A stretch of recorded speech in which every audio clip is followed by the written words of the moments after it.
Assalamualaikum warahmatullahi wabarakatuh. Kembali lagi di channel aku, Sinawang. Nah, kali ini aku akan bahas mengenai pengantar penyakit jantung di dalam kebidanan. Oke, hal-hal yang akan kita bahas nanti itu meliputi definisinya, kemudian ada klasifikasi penyakit jantung, ada anatomi peredaran darah, patofisiologinya, ada faktor-faktor risiko, serta tanda dan gejalanya. Nah, untuk yang pertama, ini faktanya bahwa penyakit jantung merupakan penyakit tidak menular yang menyebab nomor 1 di dunia.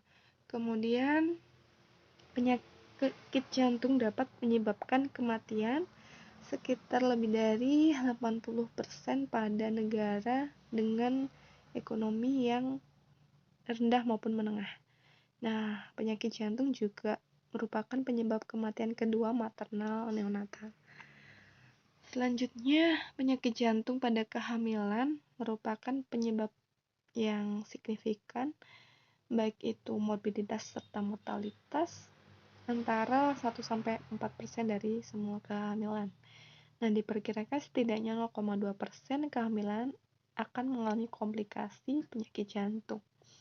Kemudian untuk prevalensi dari penyakit jantung di Indonesia itu sekitar 1,5% ya. Khususnya di Surabaya, itu prevalensi penyakit jantung pada kehamilan sekitar 0,5%. Nah, untuk angka kematian ibu itu sekitar 14% dari kematian maternal. Kemudian penelitian lain menunjukkan bahwa kesakitan dan kematian perinatal akan meningkat akibat dari ibu yang mempunyai penyakit gagal jantung. Nah, berdasarkan fakta-fakta di atas, maka perlu dipelajari penyakit jantung dalam kebidanan. Nah, kita bahas mengenai definisi dari penyakit jantung. Nah, cardiovascular disease atau penyakit jantung merupakan suatu kelainan pada jantung maupun pembuluh darah ya. Nah, bisa dibagi menjadi beberapa seperti hipertensi atau tekanan darah tinggi, ada penyakit jantung koroner, ada stroke dan gagal jantung, serta masih banyak yang lainnya. Kemudian penyakit jantung ini bisa dikatakan sejak lahir atau yang disebut dengan kelainan kongenital, ataupun bisa terjadi adanya karena trauma. Nah, selanjutnya ini secara spesifik untuk definisi dari hipertensi, kita tahu bahwa hipertensi itu tekanan darah yang terlalu tinggi ya. Untuk pengukurannya itu untuk sistoliknya biasanya lebih dari sama dengan 140 mg per Hg. Untuk diastoliknya itu lebih dari atau sama dengan 90 mg per Hg. Kemudian untuk gagal jantung merupakan suatu sindrom akibat kemampuan dari jantung itu tidak bisa memompa atau memenuhi kebutuhan dari jaringan. Kemudian untuk stroke ini kematian yang mendadak karena di dalam sel otak itu kekurangan oksigen. Ya. Hal ini bisa disebut juga dengan penyakit pembuluh darah otak. Selanjutnya ada jantung koroner, yaitu merupakan gangguan otot jantung akibat kekurangan darah. Nah, ada juga penyumbatan pada pembuluh darah koroner. Nah, ini ada beberapa istilah di dalam penyakit jantung. Ada angina pectoris, yaitu adanya rasa nyeri di dalam dada akibat kurangnya oksigen di dalam otot. Nah, hal ini biasanya disebabkan oleh aterosklerosis atau pengapuran. Kemudian yang kedua ada aritmia kardiak, merupakan suatu gangguan ritme jantung yang berhubungan ketidakcukupan magnesium di dalam otot jantung. Nah, gunanya magnesium itu adalah menghancurkan gumpalan-gumpalan dalam aliran darah ya. Kemudian untuk kardiomiopati atau lemah jantung, yaitu kelainan pada otot jantung.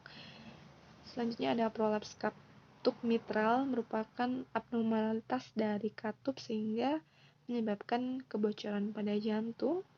Dan yang terakhir ada dekompensasi kordis, merupakan suatu ketidakmampuan jantung di dalam memompa darah dalam jumlah yang cukup untuk memenuhi kebutuhan jaringan. Nah, untuk selanjutnya ada klasifikasi penyakit jantung terbagi menjadi 4. Yaitu yang pertama untuk kelas 1, pasien dengan penyakit jantung itu tanpa akibat pembatasan aktivitas fisik.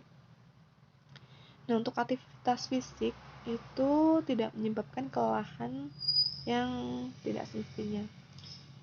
Kemudian untuk kelas 2, pasien dengan penyakit jantung ini sedikit dibatasi ya untuk aktivitasnya, meskipun pada saat istirahat dia merasa sudah nyaman.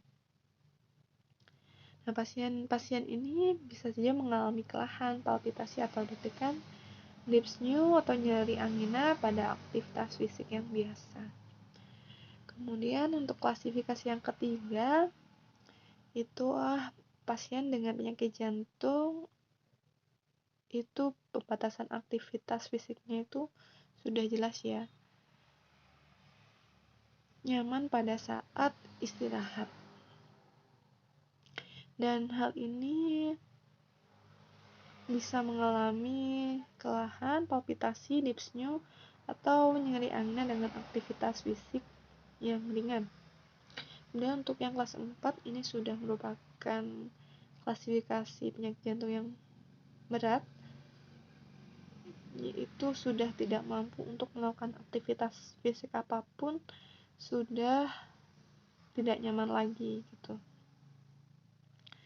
Kemudian, nah ini untuk sistem peredaran darah, masih ingat? Ini kita review lagi ya, semoga aja masih ingat. Nah, kalau sistem peredaran darah kan ada peredaran darah besar dan peredaran darah kecil. Nah, kita awali dengan vena pulmonalis ya, dimana dia banyak sekali oksigennya, dia membawa darah bersih, kemudian dia dialirkan ke serambi kiri ataupun dinamakan atrium kiri. Kemudian dari atrium kiri dia turun menuju bilik kiri atau ventrikel kiri. Kemudian darah dari ventrikel kiri dia menuju ke aorta, pembuluh darah besar. Dari pembuluh darah besar, darah dialirkan ke seluruh tubuh, kemudian ke kapiler kecil-kecil itu. Kemudian dari kapiler dia akan membawa balik ya darah-darah yang kotor atau dibawa oleh vena cava. Dari vena cava ini dia menuju ke serambi kanan atau atrium kanan, kemudian atrium kanan turun ke bilik kanan. Kemudian dia mengalir ke arteri pulmonalis dengan menukar oksigen. Nah, itu secara singkatnya ya untuk sistem peredaran darah. Kemudian ini ada patofisiologi dari penyakit jantung koroner. Nah, ini bisa dilihat kalau normal seperti itu, kalau koroner adanya lemak. Nah, untuk patofisiologinya kita awali dengan adanya peningkatan kolesterol yang cukup tinggi ya. Kemudian lemak jahat atau LDL ini bisa menembus sel endotel. Nah, ukuran dari sel-sel endotel ini semakin lama semakin mengecil ya, masuk, dia akan mengalami proses teroksidasi. Kemudian di sini ada monosit atau sel darah putih, dia nanti akan berubah menjadi makrofag dan sel busa. Dari sel busa ini akan menyebabkan gumpalan-gumpalan yang akan menyebabkan penyempitan saluran pembuluh darah. Nah, akibatnya hal ini akan memicu jantung koroner. Kemudian, apa bedanya penyakit jantung koroner dan stroke? Untuk penyakit jantung koroner itu letaknya di jantung, kalau stroke itu letaknya di otak, itu doang bedanya. Oke, selanjutnya, nah ini ada beberapa ciri kolesterol tinggi ya, perlu diwaspadai. Adanya pegal pada tengkuk, kemudian adanya migrain, adanya kesemutan, ada nyeri pada persendian. Selanjutnya ada patofisiologi dari hipertensi. Nah, ini adanya plak di dalam pembuluh darah, kemudian adanya faktor gaya hidup yang kurang baik, adanya faktor genetik juga. Apabila sudah punya keluarga yang punya hipertensi, biasanya diturunkan ya. Kemudian hal ini akan memicu kerja jantung yang mulai meningkat dan akibatnya tekanan darah pun juga meningkat. Selanjutnya ini ada mekanisme gagal jantung, adanya kegagalan dalam memompa karena kontraksi yang lemah sehingga tidak mencukupi kebutuhan dari ventrikel. Kemudian ada obstruksi aliran, penyumbatan dari aliran katup, kemudian ada konduksi miokardium, adanya diskontinuitas, biasanya adanya luka-luka tembak ya. Kemudian ada regurgitasi, aliran balik pada beban kerja jantung meningkat. Kemudian selanjutnya ada patofisiologi dari gagal jantung. Nah, ini ada aliran darah jantung yang mulai terganggu seperti aritmia, hipertensi, penyakit katup, dan emboli. Kemudian jantung melakukan kompensasi ya. Nah, ini ada mekanisme Frank Starling, ada perubahan struktural, miokardium, serta neurohormonal. Kemudian dia akan meningkatkan kerja jantung. Nah, apabila hal ini kompensasinya gagal, oksigen tetap tidak terpenuhi, maka akan menyebabkan gagal jantung. Selanjutnya ini ada patofisiologi ibu hamil bersalin dan nifas pada penyakit jantung ya. Nah, ibu hamil dengan penyakit jantung tentunya pasti mengalami peningkatan beban kerja pada jantung. Semakin lama kan janinnya juga semakin besar, kemudian jantung juga memompa darah semakin banyak. Kemudian pengiriman oksigen dan makanan dari ibu ke janin melalui plasenta itu juga mengalami gangguan. Nah, dari sini janin mengalami gangguan pertumbuhan maupun kekurangan oksigen. Juga bisa mengalami potensi dari keguguran, kehamilan prematur, serta asfiksi. Dan lain-lain masih banyak sebenarnya ya. Nah, ini untuk perubahan secara fisiologisnya. Akibat kebutuhan oksigen serta zat-zat makanan yang mulai meningkat, darah yang beredar juga bertambah, peningkatan denyut nadi, kerja jantung juga mulai lebih berat. Kemudian ini ada perubahan hemodinamika selama hamil, kemudian persalinan dan pasca salin. Ini kalau hamil tentunya sebagian besar itu mengalami peningkatan, baik itu volume darah, denyut jantung, cardiac outputnya, serta volume stroke. Kemudian pada saat pasca salin, tentunya dia mengalami penurunan volume darah, denyut jantung, cardiac output, dan sebagainya. Oke, selanjutnya,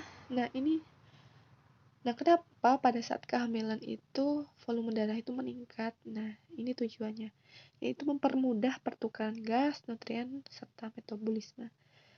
Dan yang kedua, mengurangi kehilangan darah pada saat proses persalinan nanti.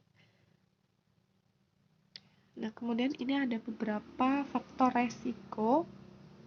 Nah, untuk faktor resiko bisa terbagi menjadi dua, ada yang bisa dimodifikasi, kemudian yang kedua tidak bisa dimodifikasi. Untuk yang tidak bisa dimodifikasi ini adanya riwayat kesehatan keluarga. Nah, ini tentunya sangat mempengaruhi penyakit jantung ya, apabila keluarga yang sebelumnya itu pernah mengalami penyakit jantung. Kemudian usia. Nah, usia biasanya sekitar usia 45 sampai dengan 55. Kemudian gender. Nah, ini pengaruh gender laki-laki dan perempuan. Kemudian yang dapat dimodifikasi adanya hipertensi, kemudian diabetes mellitus atau kencing manis, diet yang tidak sehat, kemudian adanya stres, adanya kekurangan aktivitas fisik, dislipidemia, kemudian ada juga obesitas. Oke, selanjutnya ada beberapa tanda dan gejala. Yang pertama ada kelelahan, kemudian bisa saja mengalami sakit kepala, dari jantung yang mulai tidak teratur, adanya nyeri dada atau angina pectoris, ada mual, sesak nafas, ada kecemasan, kemudian bisa juga berkeringat, nyeri tubuh, serta adanya pembengkakan. Kemudian ini ada tanda gejala penyakit stroke. Ini ringkasannya, segera rawat ke rumah sakit untuk senyumnya itu mencong, ya. Kemudian ada gerakan tangan dan kaki lumpuh, adanya suara pelo, yang kedua rasa baal seisi tubuh dan di sekitar mulut, kuatnya hilang penglihatan tiba-tiba sebelah mata, rumah ini mungkin diplesetkan jadi muntah, sakit kepala. Oke, mungkin itu yang bisa aku sampaikan. Jangan lupa untuk subscribe, like, dan komen. Dadah, wassalamualaikum warahmatullahi wabarakatuh.